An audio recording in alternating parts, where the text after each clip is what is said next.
You know, like the back of your hand. Oh, let me in. You got me into this mess, so you get me out. Salut à tous, on se retrouve pour une petite vidéo hommage puisque cette nuit nous avons appris la disparition de John Havlicek. Hondo Havlicek est parti et voilà, c'est un joueur que j'admire, que je vénère et j'ai appris à le découvrir au fur et à mesure de ma passion pour ce sport et pour la NBA. Donc Hondo Havlicek, si on parle un petit peu chiffres, c'est un gars qui a été drafté à la 7e place de la draft 62. Et il a disputé 1270 matchs avec les Celtics pour 20,8 points, 6,3 rebonds et 4,8 passes. C'est un gars qui a été 13 fois All-Star en 16 saisons, qui a gagné 8 titres NBA, d'abord avec cette équipe fabuleuse des Celtics et Russell, mais plus tard il a été réellement la star de ces Celtics pendant les années 70. Il a été MVP de la finale 1974 et sa meilleure saison, sa saison prime, c'est une saison all-time en 1971 avec des moyennes hallucinantes de 28,9 points, 9 rebonds, 7,5 passes. C'est colossal ce qu'avait fait cette année-là John Havlicek, mais il en a fait d'autres, hein, des grosses saisons de ce type-là. Quand on essaye de comparer Havlicek, on tombe souvent sur d'énormes légendes de ce jeu. On peut le comparer qu'à du Jerry West, à du Michael Jordan, du Larry Bird ou du LeBron James. Voilà, des légendes de ce sport. On ne peut pas le comparer à des joueurs moins huppés que ça. Il est vraiment dans cette discussion-là et je trouve qu'on oublie bien souvent parmi les légendes du jeu. On cite à juste titre Will Chamberlain, Kareem Abdul-Jabbar, Bob Cousy, Russell, etc. Et on oublie très souvent John Havlicek. Donc c'est l'occasion d'en parler, c'est l'occasion de vous présenter ce joueur exceptionnel. Et si on parle un petit peu du joueur, c'est d'abord un sportif hors du commun. Je rappelle qu'en 1962, il a été drafté en NFL par les Cleveland Browns.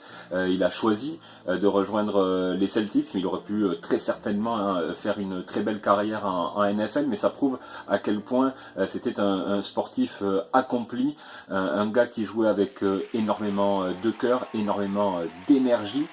Increvable, hein. Il y a des saisons où il fait plus de 45 minutes de temps de jeu, c'est-à-dire qu'il ne sort quasiment jamais, il joue quasiment la totalité des matchs et une rage folle, une envie déportante d'aller réaliser les petites choses qui font gagner un club et il suffit de regarder ses moyennes au rebond. Qui sont disproportionnés pour un gars d'un mètre 95 et ben voilà, ça nous cause, ça veut bien dire que c'était un joueur qui avait ce supplément d'âme et cette envie, parce que le rebond, évidemment quand on fait 2,18 m c'est plus facile d'aller prendre des rebonds, mais quand on est animé par cette passion du jeu, on arrive à aller chercher 7, 8, 10, 12 rebonds dans un match quand il s'agit de remporter un titre et John Havlicek est vraiment caractéristique de ça. Et en ça, je le compare un petit peu à un mix entre Manu Ginobili et Larry Bird. Il y a de ça un petit peu dans les deux. Ginobili pour cette espèce d'envie de vaincre et de gagner par-dessus tout, et cette capacité aussi à finir très proche du cercle, un peu dans tous les sens. Et puis il y a aussi cette créativité qu'avait Larry Bird et cette capacité à trouver ses coéquipiers débarqués, à créer du jeu, à ouvrir des espaces pour ses coéquipiers. Havlicek savait également le faire. Et puis, si on doit résumer la carrière de John Havlicek, on peut la résumer à une action, et nous sommes en finale de conférence, le Game 7 face aux Sixers en 1965, et les Sixers de Wilt Chamberlain. Boston mène 110-109, remise en jeu, il y a 8 secondes à jouer pour les Sixers qui ont l'occasion de passer et d'éliminer les Boston Celtics. Et la remise en jeu est faite, et là Havlicek passe, récupère le ballon et envoie les Celtics en finale NBA. Ce moment est vraiment culte, il est très connu. Et il est également connu parce qu'il est commenté par Johnny Most, commentateur radio des Boston Celtics pendant les années 60, qui hurle Havlicek stole the ball, Havlicek stole the ball. Et voilà, c'est resté dans la mémoire collective. It's all over, it's all over. Et c'est resté vraiment comme ça. Et voilà, ça caractérise bien le joueur qui était John Havlicek.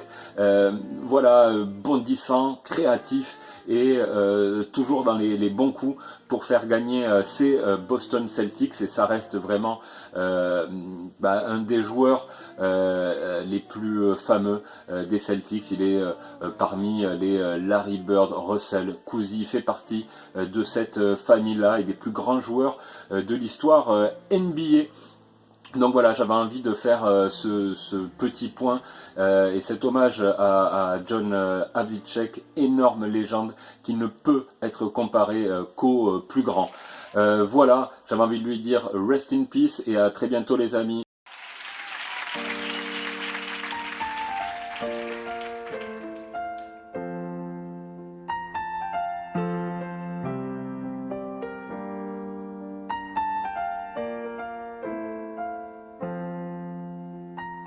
You know